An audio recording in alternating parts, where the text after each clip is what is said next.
Magandang araw mga kaibigan. Pag-usapan natin ang reaksyon ng House Leadership doon sa napipintong pagsampa ng criminal case laban kay Speaker Martin Romualdez at ang mga kapwa niya kongresista kaugnay doon sa falsification of legislative documents. Ito yung isasampa ni grupo ni Congressman Pantaleon Alvarez, Attorney Jimmy Bundok at iba pa. If I'm not mistaken, ngayong araw, as early as possible, isasampa na yung kaso, criminal case. So, ano ang reaksyon ng kasamahan ni Speaker Martin Romualdez? Kasi si Speaker, tahimik lang yan. Minsan-minsan nagsasalita. Kaya lang, marami siyang mga lieutenants, wala lang na nagsasalita. Okay, ito, ang nagsalita si Congressman Kongkon. Sabi niya, stop diversionary tactics. Itinukos niya kay VP Sara. Itigil ninyo na yung pagda-divert nyo. Diversionary tactics daw itong pag-file ng criminal case against kay Speaker Martin Romualdez. Para daw mawala yung issue sa impeachment. Kaya ito, pinapailan ng kaso. Okay. Mag-focus daw, i-address yung impeachment complaint. Anong i-address niya? Wala pa nga impeachment, delayed nga eh. Tinatawanan lang sila ni VP Sara. So ito, sa balita 1PH. Yeah, 1PH. Sara told, stop diversionary tactics, address impeach raps. House Assistant Majority Leader J. Kongkon said it was the height of political absurdity to raise issues against Speaker Martin Romualdez at this crucial stage. Height of political absurd yung walang kwenta. Walang kwenta daw yung pag-file ng kaso. Bakit walang kwenta? Diversion lang para mawala yung issue sa impeachment. Yan ang sabi ng kongresista. It would be best for the camp of impeached Vice President Sara Duterte to stop the diversionary tactics they have been employing. Ito, pag-file ng kaso, ini-employ ng mga kasamahan ni VP Sara. And focus instead on how she can survive the impending Senate impeachment trial. Okay. So, kahapon niya sinabi to.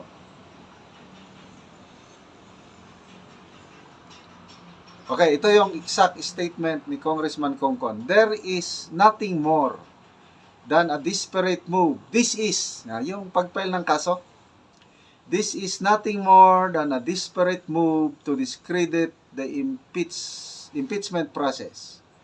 The real battle here is not about the political wrangling that we expect, but the one which involves truth and justice. Wow. This should not be hidden using diversionary tactics. Ito, meron siyang pahayag tungkol sa speaker. The speaker has been instrumental in ensuring that the rule of law, is followed, and now he is being targeted to weaken the case against the Vice President. This to me seems crystal clear, let alone the timing. The Speaker is suddenly criticized after the complaint was sent to the Senate. Andali ito, hindi pa, correct me if I'm wrong, hindi pa na-impeach si VP Sara, nag-uusap na, nagsasalita na si Congressman Alvarez, sina Attorney Vic Rodriguez, sina Congressman Ungab nga falsification of legislative documents yung nangyari na yung blank items sa BICAM report after na napirmahan biglang na-fill in the blanks doon sa enrolled bill. Sinasabi na yan at magpapile kami ng kaso. Sinabi na nila yan. So bakit sinasabi ngayon ng Congressman Kongko na bakit ngayon pa isinampa? Ngayon na to me, hindi ito related. To me, it's not a diversionary tactic.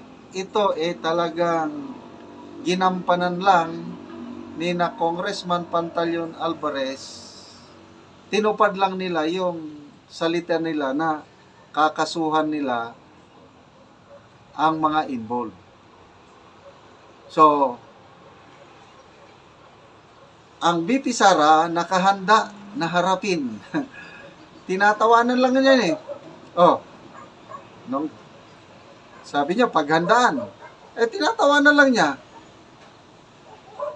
Magalit pa kayo nung sabi niya na mas masakit pa maiwanan ng jowa kaysa pabayaan niya yung kampo ni BP Sara. Total, pag hindi siya maganda, tanggal siya sa pwesto. So, ito ngayon, kaabang-abang, yung isa kong subscriber basahin ko yung message. General, sabi niya, kaabang-abang, ngayon.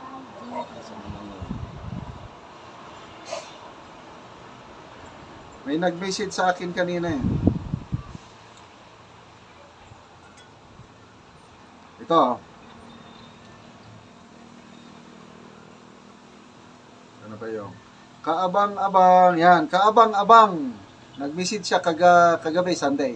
Kaabang-abang. Bukas ngayon, General. Sasampahan na ng kaso ang tatlo. Romualdez, Dalipi. Si Congressman Kimbo, special mention. Tunay na bayani. According si Congressman Alvarez, sir. Yun. So, status update yung pinadala sa akin. So, yun. Monitor natin ito at mag-vlog ako once na naisampa na yung kaso. So, yan. Medyo hindi kaya natataranta na ang House leadership itong pagsampa ng kaso. Tingnan natin. Okay, mga kaibigan, salamat po sa inyong palaging panonood sa ating mga vlogs. Nagkakaroon tayo ng income dahil sa inyo. Ang ating income sa channel na ito is itinutulong natin sa talandig na tribo sa Bukidnon. Namimigay tayo ng libreng yero at pako sa tribo para ma-repair ang kanilang sira-sirang bahay. O kaya makapagpatayo ng bagong bahay. Namimigay din tayo ng livelihood assistance pagtatanim ng lakatan nga saging. So salamat sa tulong niyo. Panoorin niyo ang video na ito. Sa tanan na tanaw niya nami sa laya o muna ni sad sila ang tagiya sa balay kini nanginanglansad sila og tabang ay bago pa ni sila din ani kay ang ilang gipoy ang gani nga balay iyara sa iyang igsuon kini sa balay tulo na o muna ni sila muna ni may buntag te. Oo, pwede lang makakuan. Tanaw natin yung balay nga nagatulo. Pwede raman. Oo, ali adto ta. Mag-uban ta.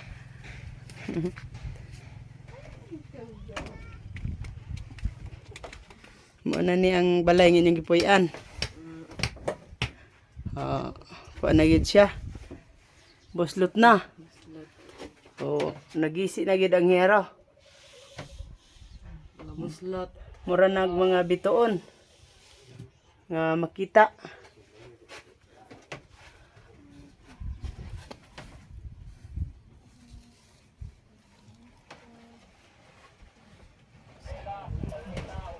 Silupin pagit sa atop. Silupin, so mauna ni siya. O gikuanan lang og silupin. Kita nato nga ang dito sa ibabaw nakuha na gid siya na bali na ang sen. O gikuha na lang og silupin. Lagi ba? Uwi kayo.